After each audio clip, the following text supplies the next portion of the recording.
तो next topic है dispersion of light.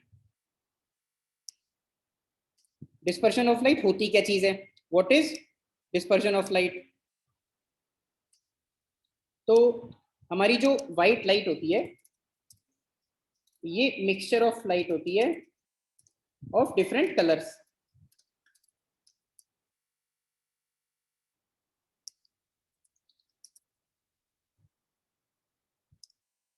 तो ये जो अलग अलग लाइट्स होती हैं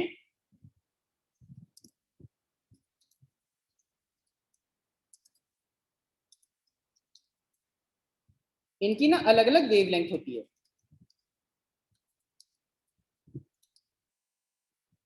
और अगर इनकी अलग अलग वेवलेंथ है तो इस वजह से इनकी अलग फिर स्पीड्स हो जाती हैं। ठीक है, इनकी डिफरेंट स्पीड हो गई। और अगर इनकी स्पीड अलग हो जाती है तो जब भी ये किसी एक मीडियम से दूसरे मीडियम में जाते हैं, फ्रॉम मीडियम 1 टू मीडियम 2, तो इनमें बेंडिंग होती है by different amounts.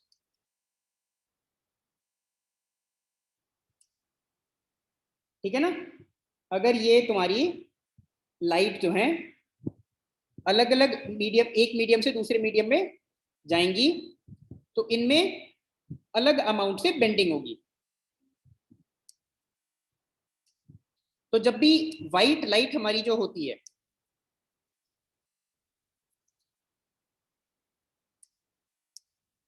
White light जब भी रिफ्रैक्शन होता है इसका, तो इसके जो कंपोनेंट्स होते हैं ये रिफ्रैक्ट होते हैं डिफरेंट अमाउंट से। तो ये चीज होती है डिस्पर्जन। ठीक है ना। जो भी व्हाइट लाइट है इसके अलग अलग कंपोनेंट्स होते हैं, मतलब कि violet light, indigo light, blue light etcetera. ये जितनी भी अलग अलग लाइट्स होती हैं ये अलग अलग कलर में तुम्हारे स्प्लिट हो जाते हैं। तो जो भी phenomenon of splitting of light into component colours, और इसका रीजन क्या है? Due to refraction. ये चीज होती है तुम्हारी डिस्पर्शन। ठीक है, डिस्पर्शन का तुमसे अगर कोई पूछे क्या रीजन, क्या डेफिनेशन है, तो ये जब भी रिफ्रैक्शन होता है लाइट का और उस रिफ्रैक्शन से लाइट अपने अलग अलग कंपोनेंट्स में स्प्लिट हो जाती है, अलग अलग कंपोनेंट्स में बट जाती है, तो उसको हम बोलते हैं डिस्पर्शन ऑफ लाइट।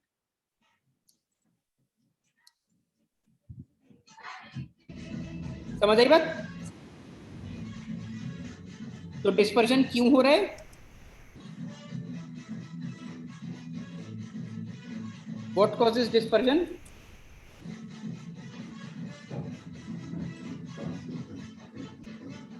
इसका आंसर है रिफ्रैक्शन। रिफ्रैक्शन की वजह से डिस्पर्शन ऑफ लाइट होता है। इसका वैसे और अगर डिटेल में आंसर देना है तो तुम ये भी बोल सकते हो कि कंपोनेंट्स ऑफ लाइट जो होते हैं इनकी डिफरेंट वेवलेंथ होती है, और अगर इनकी डिफरेंट वेवलेंथ है तो इनकी डिफरेंट स्पीड्स हो जाती हैं, और अगर डिफरेंट स्पीड्स हैं तो बेंडिंग अलग अलग होगी।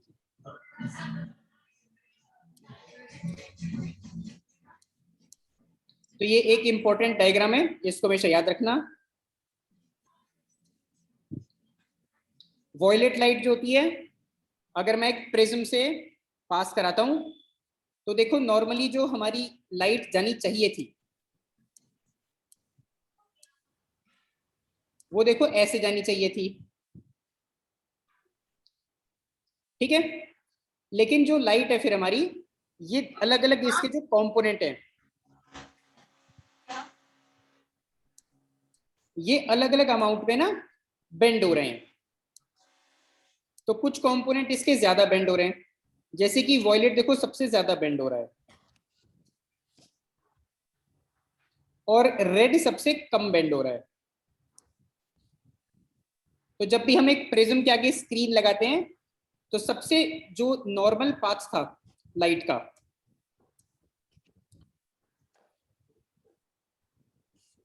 नॉर्मल पाथ से सबसे दूर जो तुम्हें दिखाई दे रही है लाइट, वो तुम्हारी वॉयलेट लाइट होगी।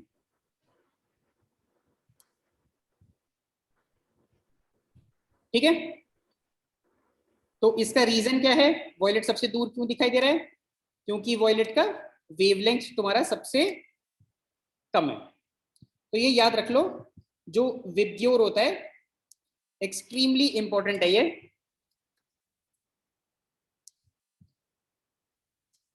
इंक्रीजिंग ऑर्डर ऑफ वेवलेंथ में होता है।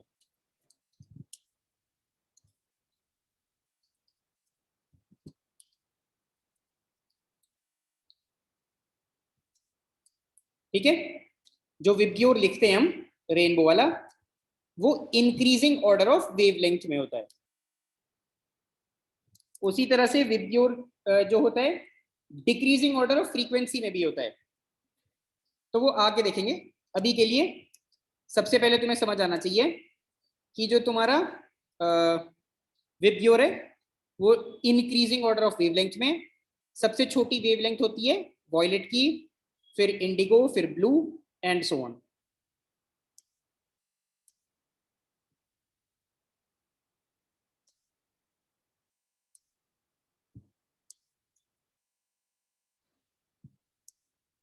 उसी तरह से यहाँ पे तुम देख सकते हो कि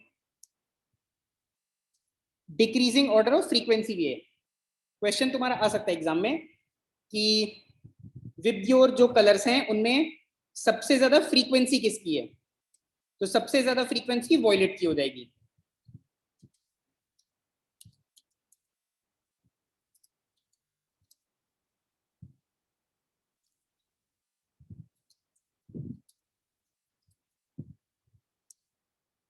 ये भी चीज इंपॉर्टेंट है, डायरेक्ट तुम्हारा 1 मार्क का क्वेश्चन आ सकता है एमसीक्यू में, तो ये तुम्हें याद रहना चाहिए। अच्छा, ये जो तुम्हारी ये सब दे रखी है वैल्यूज, ये तुम्हें याद करने की जरूरत नहीं है।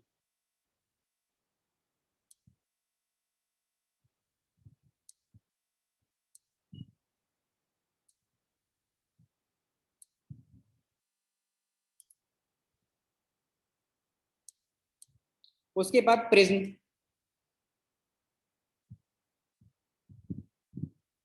ये देखो प्रिज्म तुम्हारा, यहाँ पे तुम्हारी दिख रही होगी तो आसान है समझना। यहाँ पे रे ऑफ लाइट पड़ रही है, फिर ये देखो तुम्हारा इधर पहले रेयरर था आर, प्रिज्म के अंदर डेंसर है मीडियम, वापस फिर से बाहर आर रेयरर। तो तुम्हारी रे ऑफ लाइट अंदर आ रही थी, ये बेंड करती है towards the normal.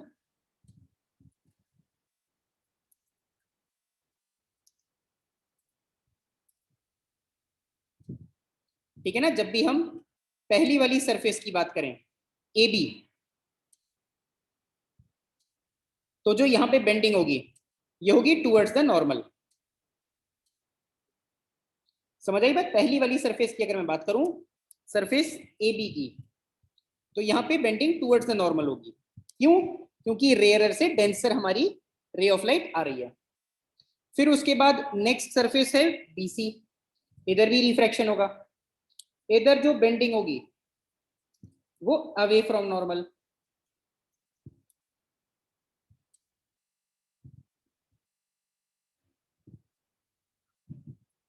Away from normal क्यों? क्योंकि इस बार डेंसर टू रेयरर हम जा रहे हैं।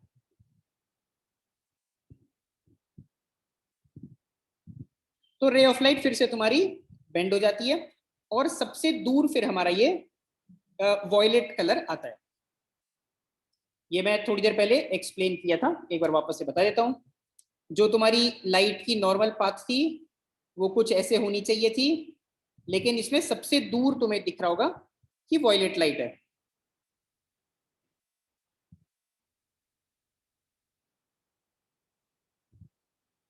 ठीक है ना?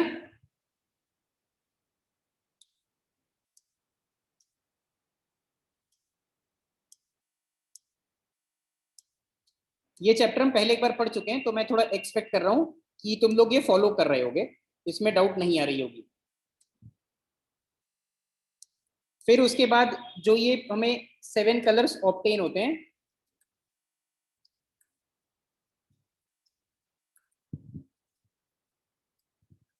इसको हम स्पेक्ट्रम बोलते हैं।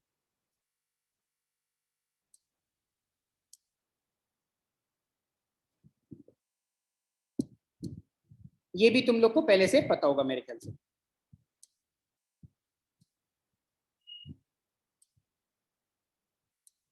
यहाँ पे यही लिखा हुआ है कि जो वॉयलेट लाइट होती है, ये सबसे ज्यादा रिफ्रैक्शन होता है इसका। उसका रीजन तुम लोग देख ही सकते हो। वॉयलेट लाइट होती है, इसकी लीस्ट वेवलेंथ होती है। ये तुम लोग को याद रहना चाहिए कि वॉयलेट लाइट की लीस्ट वेवलेंथ है, और फिर वॉयलेट लाइट की लीस्ट स्पीड भी हो जाती है।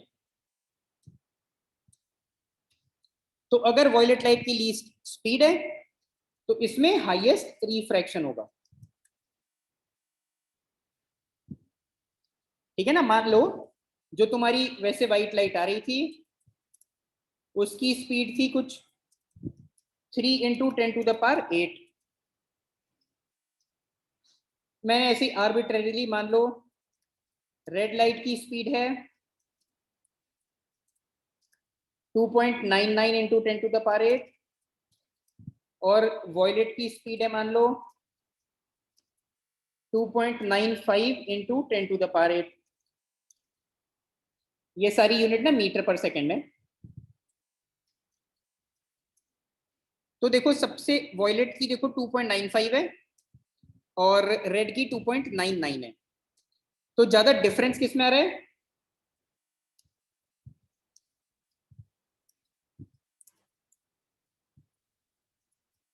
वो आ रहा है वॉयलेट लाइट में।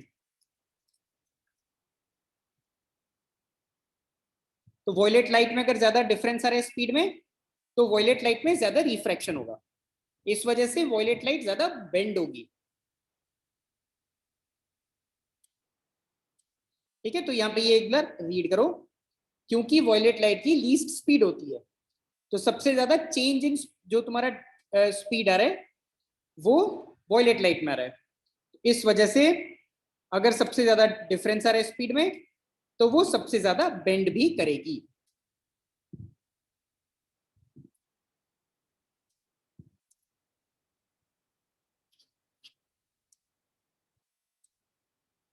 फिर यहाँ पे अगला ये डिस्कस कर रखा है कि अगर मैं वैक्यूम की बात करूं, तो उसमें जितनी भी तुम्हारी 7 कलर लाइट्स हैं उनकी सेम स्पीड रहती है। लेकिन अगर मान लो वो किसी प्रिज्म वगैरह में घुस गई, प्रिज्म मान लो ग्लास का लिया हमने, उसमें अगर लाइट्स तुम्हारी घुस गई तो उनकी ना स्पीड चेंज हो जाती है। तो अगर मैं किसी डेंसर मीडियम की बात करूं, फॉर एग्जांपल ग्लास, तो वॉयलेट की लोएस्ट स्पीड होगी सबसे कम, और रेड की फास्टेस्ट स्पीड होगी।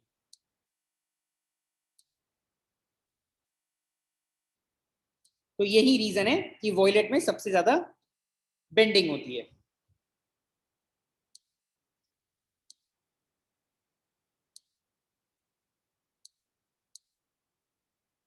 इसके बाद यहाँ पे एक डीविएशन और एंगल ऑफ डीविएशन डिस्कस कर रखा है।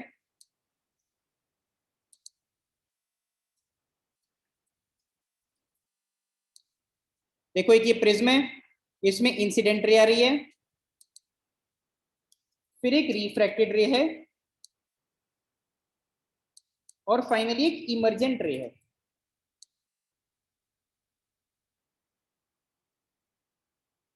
तो तुम लोग को समझ आ रही होगी बात कि अगर मैं इंसिडेंट रे को एक्सटेंड कर दूं आगे की तरफ, जैसे यहाँ पे एक्सटेंड कर रखा है, तो ये तो ना लाइट का नॉर्मल पाथ था।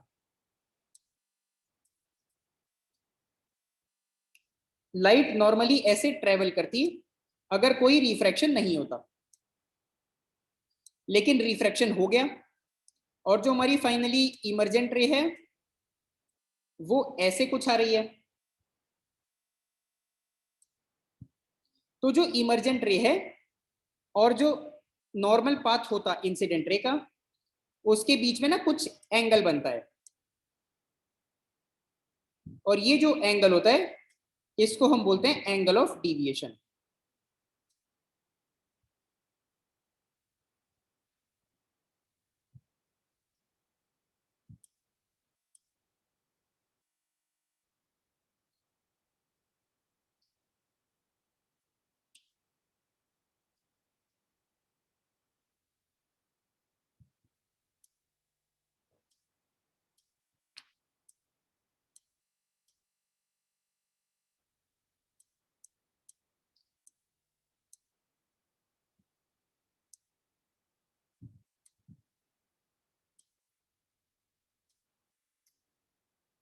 तो यहाँ पे एक बार इसको रीड कर लो, angle between the incident ray and emergent ray, उसको हम बुलाते हैं angle of deviation.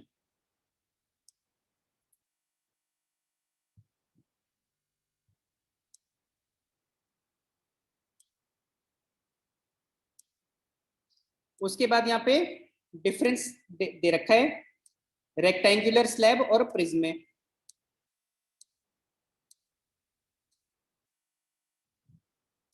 Rectangular slab में नीचे वाले की मैं बात करूं, जो इंसिडेंट रे होती है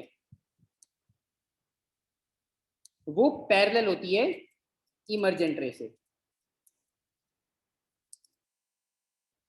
ठीक है। Incident ray is parallel to emergent रे। ये ऐसा क्यों होता है, ये पिछले चैप्टर में रिफ्रैक्शन ऑफ लाइट जो चैप्टर था उसमें हमने डिस्कस कर रखा था। स्नेल्स लॉ यूज करके ना हम इसको प्रूव करते हैं। n1 sin i is equal to n2 sin r is equal to n1 sin e sine of emergent angle. ये हमने पहले प्रूव कर रखा है, वापस नहीं करा रहा मैं। लेकिन अगर मैं प्रिज्म की बात करूं तो इंसिडेंट रे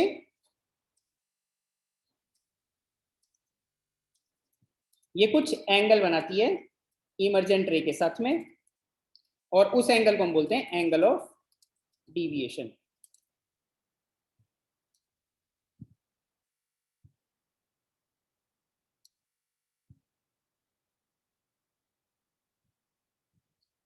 ठीक है, तो यहाँ पे ये डिफरेंस एक्सप्लेन कर रखा है रेक्टेंगुलर स्लैब और प्रिज्म में।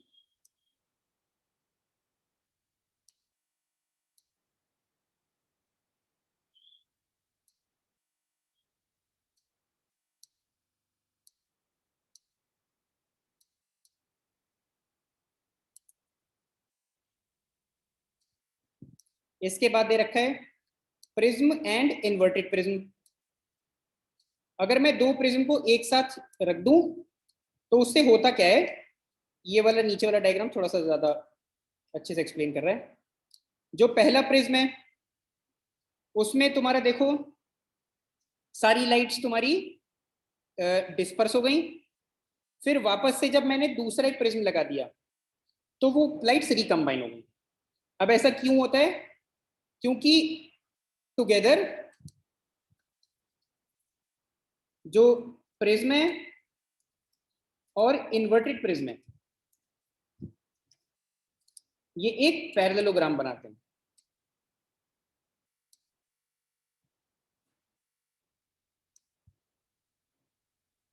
ठीक है, तो प्रिज्म और इन्वर्टेड प्रिज्म पैरेललोग्राम बनाते हैं, और पैरेललोग्राम की ऑपोजिट साइड्स पैरेलल होती हैं। तो इस वजह से इंसिडेंट रे एंड इमर्जेंट रे वो पैरेलल हो जाएंगी। क्यों होंगी ये प्रूव कर सकते हैं हम स्नेल्स लॉ से, वो अब मैं यहाँ पे नहीं करा रहा।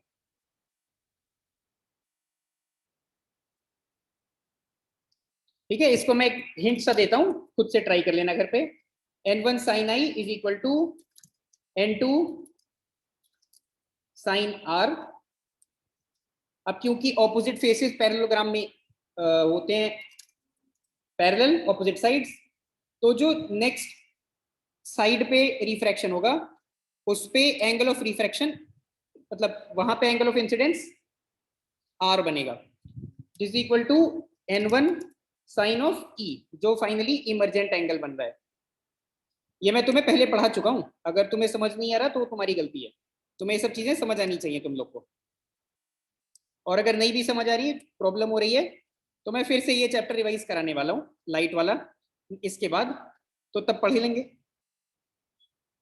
तो खैर अभी के लिए ये याद रखो, एक प्रिज्म है और उसके जस्ट बाजू में इन्वर्टेड प्रिज्म है, तो जो लाइट निकलती है वो रिकम्बाइंड व्हाइट लाइट निकल जाती है।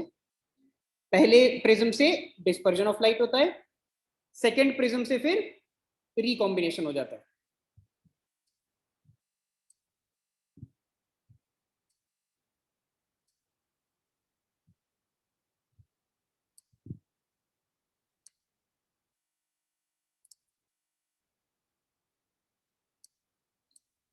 इसके बाद आता है रेनबो। रेनबो अपीयर होते हैं जब स्काई में रेन ड्रॉप्स होती हैं।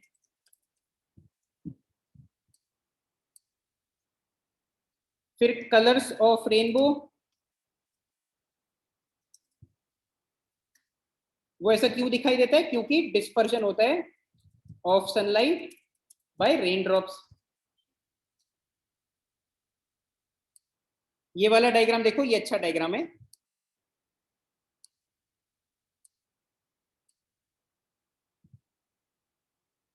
सनलाइट आ रही है, यहां पे देखो रेड लाइट तुम्हारी ऐसे जा रही है हमेशा की तरह, वॉयलेट लाइट में ज्यादा बेंडिंग है, तो इधर ये रेड लाइट आके इधर और वॉयलेट लाइट इधर, फिर यहाँ पे फिर से एक और बार बेंडिंग हो गई। अब देखो ये वॉयलेट लाइट तुम्हारी ऐसे और रेड लाइट ऐसे।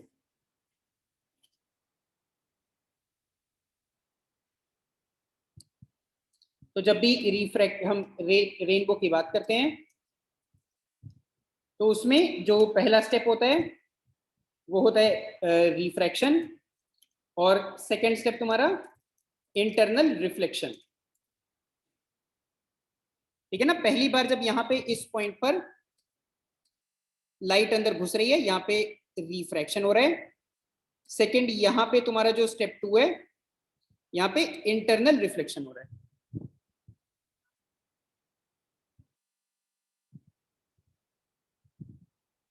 इसकी वजह से हमें पूरा एक अलग सा स्पेक्ट्रम सा दिखाई देगा, तो ये हमारा फिर रेनबो बन जाता है।